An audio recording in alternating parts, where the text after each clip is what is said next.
fields of our past, feelings part our ways, keeping us close but estranged now. Dreams holding us closer, meadows of our youth, 107 days, recalling it backwards. Our dreams holding us closer. Coucou, je suis ravie de vous retrouver dans cette nouvelle vidéo. Alors j'espère que vous verrez bien. On va aujourd'hui s'occuper de la grande dame qui est là. Je ne sais pas si vous voyez, donc c'est la Stenante setosa qui est normalement à votre place, c'est-à-dire là-bas dans le petit coin. Et elle a vraiment besoin d'avoir un bon surfaçage, un bon arrosage, d'avoir quelques feuilles de tailler, couper, parce que voilà, ici il y a une feuille qui est séchée, je ne sais pas si vous verrez, je vous montrerai après.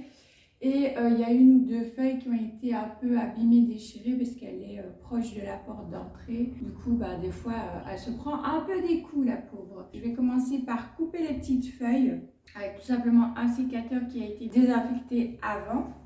Exceptionnellement, je vais utiliser mes gants si j'y arrive, parce que je déteste travailler avec des gants de jardinage, mais c'est pour pouvoir prendre à pleine main si j'y arrive aussi. Pour le substrat, j'ai tout simplement fait le même mélange qu'elle a déjà, puisque ça lui convient, du terreau, de la perlite, de la vermiculite, voilà. Alors, je ne sais pas vous dire les quantités, je fais vraiment à l'œil. On va mélanger un petit peu tout ça. J'aime pas travailler avec des trucs, c'est fou quand même. Je vous promets pas que je vais garder les gants, parce que... À l'extérieur, oui, parce qu'à l'extérieur, il y a des petites bébêtes, voilà. Mais en intérieur, franchement, j'arrive jamais à garder les gants. Parce que moi, j'aime bien sentir justement la texture du terreau et tout. Mais bon, on va essayer. Si j'arrive pas, je les enlèverai. Alors pour le surfaçage, parce qu'on m'a déjà posé la question, vous pouvez le faire dans plusieurs cas. Vous pouvez le faire comme ici, quand c'est vraiment des très très gros pots. Je ne saurais pas le porter. Donc voilà le pot, il fait 40 cm de diamètre. Il est très très gros, très très lourd et je ne compte pas la mettre dans... un pot plus grand que ça, c'est déjà bien assez gros. Dans ce cadre-là, voilà, vous pouvez surfacer au lieu de rempoter complètement, parce que la rempoter complètement, ça va être compliqué. Vous pouvez aussi surfacer, par exemple, quand vous avez beaucoup trop de moucherons, une invasion de moucherons. Je vous avais fait une vidéo d'ailleurs sur des conseils concernant les sciaries, donc les moucherons de terreau. Je vous la mettrai dans le petit si ça vous intéresse. Donc voilà, vous pouvez surfacer parce que les petites larves des mouches de terreau sont dans les 3 premiers centimètres environ. Donc si vous retirez 5 à 7 cm, ça va être suffisant. Ah, on risque d'avoir de la petite visite. Le là qui se demande ce que je fais par terre. On fait les tours. Vous pouvez surfacer aussi dans le cas où, par exemple, vous êtes, je ne sais pas moi, en plein hiver, vous voyez que votre plante a un petit peu du mal, mais vous ne voulez pas la rempoter parce que voilà, c'est un peu plus compliqué de rempoter en hiver. Vous voyez vraiment que le terreau c'est quand même tassé, rétracté ou autre, voilà, vous pouvez surfacer un petit peu en attendant le printemps, ça peut être une solution aussi. Voilà un petit peu ce que ça donne une fois que c'est mélangé. Alors j'ai pas plusieurs appareils pour filmer, donc je ne vais pas vous faire deux plans différents. Donc voilà, j'espère que vous verrez quand même bien. Je vais en mettre partout comme d'habitude. D'où le fait que j'ai pas fait le ménage ce matin, parce que je savais très bien que j'allais en mettre partout. On va d'abord s'occuper de couper des petites feuilles, etc. On va essayer de pas zigouiller le monstera qui est derrière. Donc vous ne verrez peut-être plus beaucoup, mais c'est pas grave. Ici on a une feuille qui est complètement desséchée, donc on va couper. Je peux couper ici, je vois à ras, parce que ce n'est pas la dernière feuille qui est sortie de ce pied. Je vais couper d'autres petits trucs un peu secs. Et au fur et à mesure, au fait que je vais retirer du substrat, je vais pouvoir parfois tirer sur des petites choses qui ont un peu séché ou voilà, ou qui a plus besoin en fait. Et elle avait fait aussi des nouvelles pousses cet hiver, donc elle en a perdu et elle a fait des nouvelles. C'est son cycle, hein, tout simplement. Voilà, elle perd vraiment des anciennes feuilles qu'elle a depuis plusieurs années et puis elle en refait des nouvelles. Ici, elle avait refait, ben, on le voit, c'est plus court, plus petit. Celle-ci, celle-ci, celle-ci aussi. Et celle-là. Elle avait fait 4 pouces là à l'automne au fait. On va couper aussi les petites fleurs, ça je vais vous les montrer après.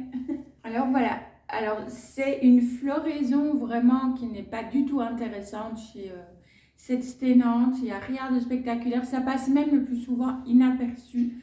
Parce que c'est des petites inflorescences comme ceci, un peu en épi. Je vous ferai un petit close-up, je vais la garder et que je vous intégrerai, comme ça vous verrez mieux. Donc, et ça naît au fait à la naissance un peu d'une tige. Typiquement, je vous ferai un petit close-up aussi, mais comme ça vous verrez l'endroit d'où sort, je vais y arriver, l'inflorescence. Comme ça vous verrez de plus près. Parce que là, je suis une mamie, je ne sais pas me lever et m'abaisser 36 fois. Donc, ouais, je ne vais pas pouvoir aller chercher le téléphone à chaque fois. Donc, mais vous ne tracassez pas, je vous préparerai tout ça une fois que mamie sera relevée. Alors, je vais couper cette feuille-ci. Comme vous le voyez, elle est complètement abîmée. C'est ce que je vous expliquais tout à l'heure, c'est avec le passage. Et celle-ci, je vais la couper. C'est une très vieille feuille qui s'est pris quelques petites brûlures aussi. Mais rien de dramatique, c'est la seule. Et c'était une très ancienne feuille, celle-ci. Donc, on va la couper aussi. Donc, maintenant qu'on a fait ça, on va commencer le surfaçage. Donc, retirer du substrat. Moi, j'ai qu'un petit machin tout petit, tout mignon comme ceci, mais ce sera suffisant. Et en plus, comme ça, je suis sûre que j'abîme pas les éventuelles racines. Je vais juste venir gratter un petit peu la surface. Et au fur et à mesure, pour un peu désolidifier le substrat, pour pouvoir tout simplement le retirer plus facilement. Après, c'est un substrat que je fais très léger, très drainant, donc... il n'est pas hyper compact, même au bout d'un an. En général, on dit qu'on peut retirer entre 3 et 5 cm. Maintenant, ici, c'est quand même un gros pot. Moi, personnellement, j'aime bien retirer beaucoup plus. Enfin, voilà, on va essayer de retirer un maximum sans trop embêter la plante pour pouvoir apporter un nouveau substrat.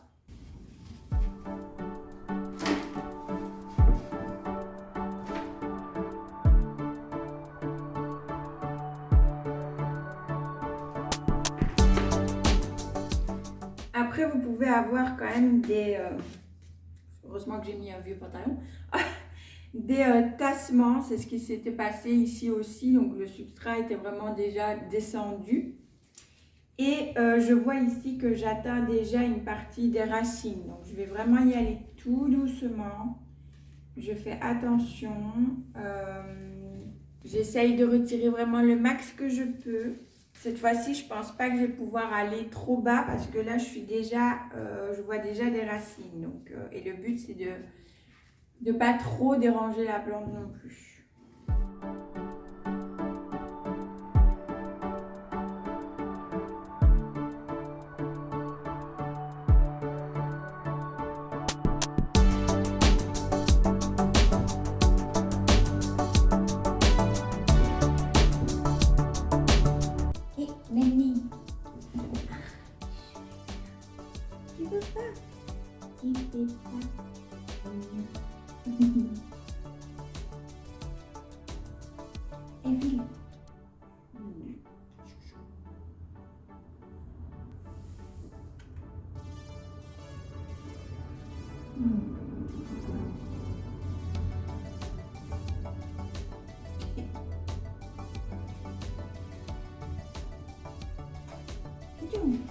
Ah oui, il y a de la poussière. Non, non, non, non. Tout sale. Tu sais que t'es toute blanche. Que tu vas te mettre tes roues partout.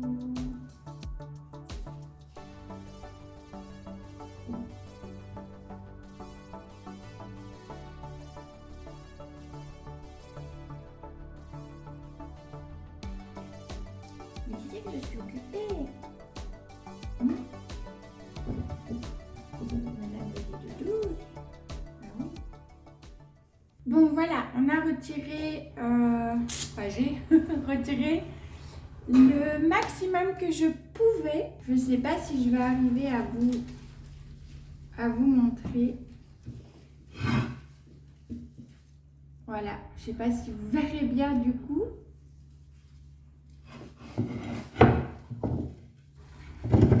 Alors évidemment, oh mes genoux de grand-mère. Évidemment, il y a tout qui se casse la figure puisque les petits bambous sont plus assez retenus. Donc le but maintenant, c'est de venir refournir le tout. Je vais mettre un maximum de déchets dans le seau parce que vous avez vu que même Ligne est arrivée et bien que c'est un... Alors elle est très très vieille. Elle a 13 ans. Malgré tout, quand elle voit des petites choses qu'elle peut shipper pour jouer avec, elle continue de le faire. Oui, parce que vous lui présentez un jouet, en somme, elle s'en fiche. Hein. Elle, ce qu'elle aime bien, c'est aller piquer nos trucs à nous. Voilà. Vous savez ce qu'on va faire? Hop. On va le faire avec un petit bout de raffia. Moi, c'est avec ça d'ailleurs que j'attache mes plantes. Le Monstera est attaché avec du raffia. Donc, je fais un tout petit nœud sans serrer. Voilà. Technique système D du raffia. Donc, c'est parti. Le but maintenant, c'est de remettre du bon terreau bien frais. On voit la différence quand même. Hein.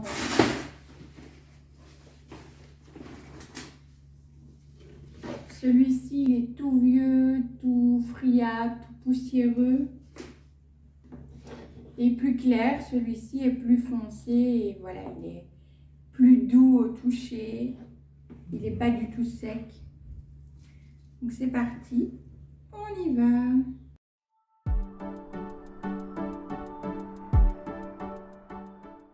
Et te revoilà. Nous dit Tchoup, tu vas te mettre de la terre dans les poils partout. Mamie, tu es en train de prendre de la terre partout là avec tes poils.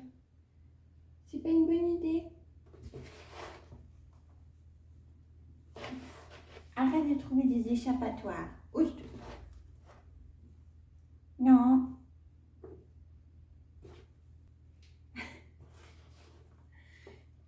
Qu'est-ce qu'il y a? C'est pas pour toi ça. C'est ça. C'est pas pour toi. Mais non. Mais non. Qu'est-ce que tu fiches avec ça? Non. Dis donc. Tu m'embêtes. C'est pas pour toi. Non. Où est-ce qu'elle est partie la filoute? Pas de bêtises, hein? J'entends roucouler là. Chercher des trucs. Voilà, qu'est-ce que je disais? Qu'est-ce que tu fais? Non, c'est pas pour manger les plantes. Mais... Et alors? Qu'est-ce que j'ai dit? C'est un chat qui n'a jamais, en 13 ans, grignoté les plantes. Hein. Et là, elle est en train de se pencher dans le seau pour essayer d'attraper. Et voilà. Pour jouer avec. Qu'est-ce que j'ai dit? Arrête. J'ai 13 ans, je m'en fous de ce que tu me dis.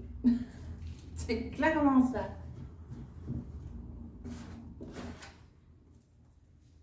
Je sais pas vous, dites-moi, mais moi, j'ai que des petits pensionniers, moi, à la maison. Et du coup, ils en font qu'à leur tête. Je vois, c'est vraiment comme les humains, à partir d'un certain âge, ils sont en mode fuck quoi, vous voyez? Mode, je savais pas à la foutre de ce que tu me dirais, je fais ce que je veux. Dites-moi si vos petits poilus pensionnés chez vous, c'est pareil. Bon, ils écoutent encore, hein, les toutous par exemple, voilà. Mais elle, c'est un chat très discipliné. Mais depuis quelque temps, elle en fait un peu qu'à sa tête, madame. Est-ce qu'on peut vraiment lui en vouloir? Ben voilà, écoutez, on est bon. Je vais détacher, voilà, tout facilement le petit raffia que je vais ranger parce qu'elle est déjà en train de regarder, de se dire qu'est-ce que c'est que ce petit truc qui crépite, n'est-ce pas? Et on va remettre un petit peu tout ça en place parce que fatalement, comme ils étaient penchés, voilà.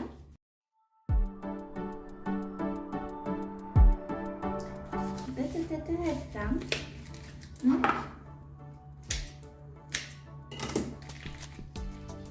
Et non. Là, je viens juste rattacher avec des petites pinces comme ceci. Comme ça, ça se tient un petit peu plus. Et le port de la porte est un petit peu plus joli, on va dire. Donc, ça c'est fait. Maintenant, on va passer à l'arrosage. Donc, je vais essayer de ranger un peu tout mon petit bordel. Et je vous reprends juste après. Peut-être toujours avec Mademoiselle Memory.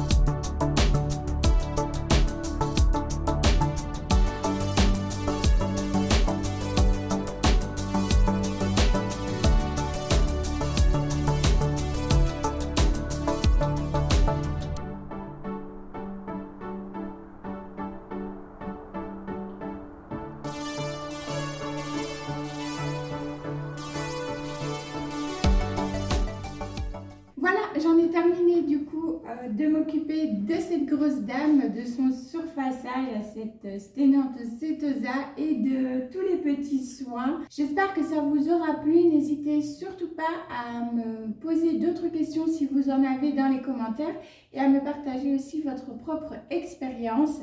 Quant à moi, je vous fais tout plein de bisous grill et on se retrouve la semaine prochaine pour de nouvelles vidéos. Ciao, ciao!